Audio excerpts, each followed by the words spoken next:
The DuPont Corporation, they don't buy insurance. They feel insurance is for a large community of people in which certain people need insurance and others who don't need insurance. They end up canceling each other out. And DuPont feels that they are large enough that they can actually balance the equation themselves. And why should they be paying insurance agents and brokers and insurance companies, whereas they can absorb all the hits and all the losses internally instead of paying the premiums? But in times like this, in the corona lockdown time like this, smaller companies who are underinsured, they're going to take a hit and they're going to take a beating. And a lot of people don't even know the type of insurances they could have gotten. And a lot of people are feeling that they have force majeures and acts of God clauses in their insurances that they can potentially make use of, which they actually can't.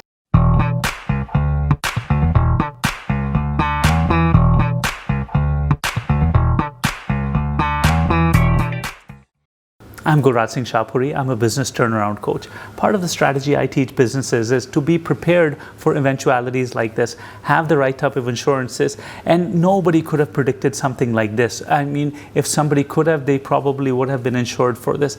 And for this, Prabhakar Kabra is going to advise us on what we could do with our current set of insurances and what we can do to be prepared for eventualities like this. Welcome to the Business Bond, Prabhakar Kabra. How is everything and what's going on lately in your world?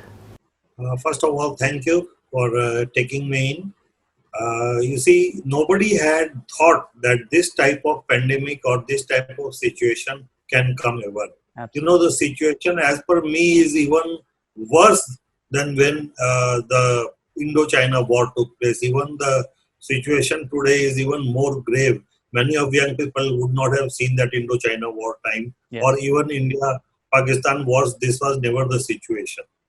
Now you see, insurance is, if you know what the loss will be coming, then you cannot insure that.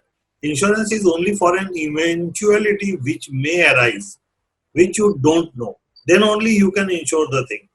Before starting for this particular situation, I'd like to give you one example. Yes. Wimbledon was insuring for last 17 years and paying millions of pounds, Yes. that in case if ever the match any year is cancelled and cannot take place, at least they can recover the losses, because Wimbledon is a huge investment and expense. So this year, as the Wimbledon has been cancelled after a long time, it was never cancelled.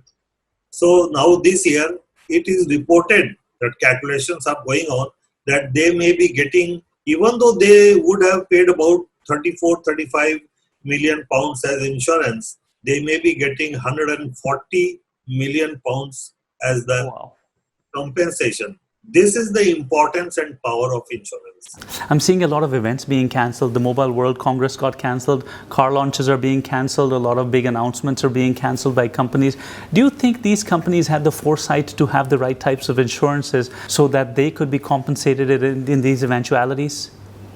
You see, most of these people who are doing events or they are doing exhibitions, they don't insure themselves. Just imagine that you have not covered the event and suddenly something happens in the country, say some such a person passes away, or there is something, war breaks down, or if anything happens and the event is cancelled, who will pay for that? You have done all the advertisement, you have booked the place, you have brought in the property, you have brought in the things, you have prepared everything, manpower, and suddenly in the morning in newspaper you read that the event has been cancelled. Now all that money is gone.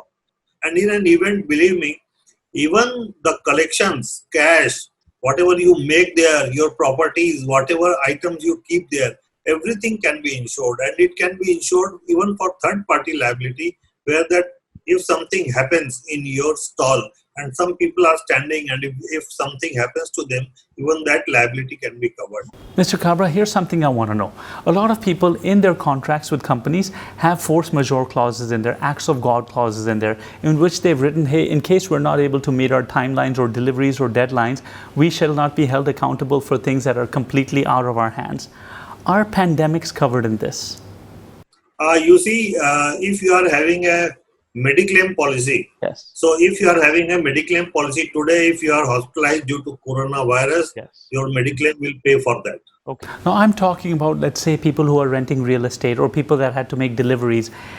Are they going to be covered in case they're not able to make their timelines or in case they're not able to make their payments? If there's an industry or if somebody has a business, Yes. and if that business, so today all the industries are closed down. Yeah. An exporter's material is lying in his godown, he cannot export.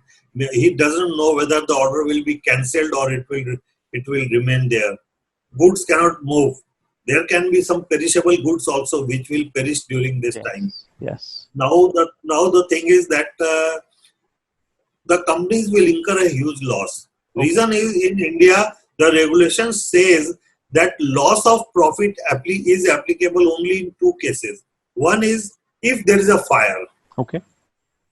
And the second is if there is a machinery breakdown. Okay, so only fire and machinery. So there are pandemics would not have been counted in that, in the fourth major. No other interruption. There can be an interruption due to war, due to strike, due to problems, or due to curfew, anything. Yes. But so what has happened that this time the Brokers Association of India, yes, they have taken up this matter with IRDA to allow an insurance to be known as business interruption insurance. Okay.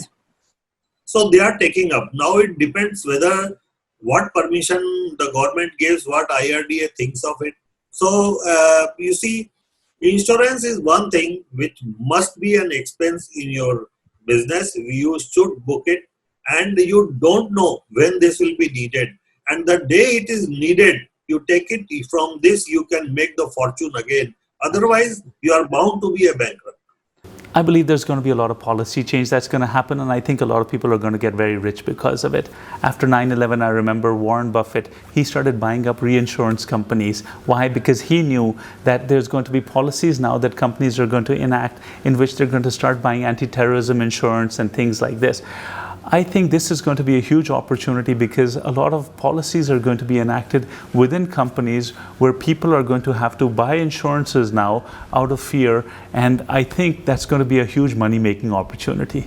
Yes, you are right. You see, when you are talking of 9/11, I'll tell you one thing. Yes. 9/11 was a terrorist attack. Yes. And in a life insurance policy, terrorist or war is not covered. Yes, it is not. It is so it was seen that whether the claims will be paid or not. But each insurance company said that at this time, if we don't pay, yes, then our credibility will be lost. Absolutely. They paid this. And after that, in India, also, this death by terrorism attack is now covered in the policy. And even in Mediclaim, if you are hurt in a terrorist attack, you are given proper treatment, cashless treatment. And even in personal accident policies, you cover them. Absolutely. Now you just imagine the Taj Hotel in Bombay during 26/11. Yes. You see, you just see the amount of loss it was covered. But they had terrorism coverage, so the loss was paid by the insurance company. Yes, absolutely. So you don't know which day, where, what will come. Nobody knows.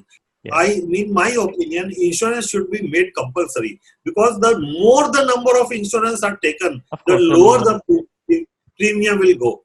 Yes. So today, if you are paying a fire rate of say 50 paisa, tomorrow you may have to give a rate of 25 paisa if more insurances come. Absolutely. Then if that happens, then more people will take. So some premium should be reduced, and law should be made that way, as there are laws that you must have establishment license, and you say there are so many licenses required. Yes. You have so many license. You must have a PAN card, all these things.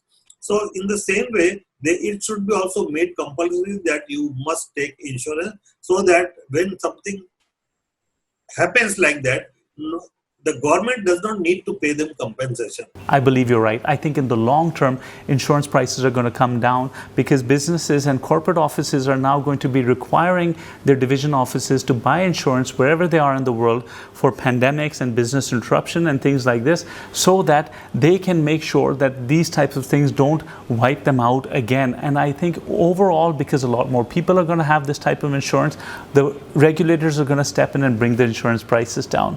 If that takes place, it will be a big breakthrough in Indian insurance company and for the people of India. Absolutely. Thank you, Mr. Kabra, for being on the Business Pond. It's been such a pleasure to have you. Thank you. At my pleasure, sir. Thank you.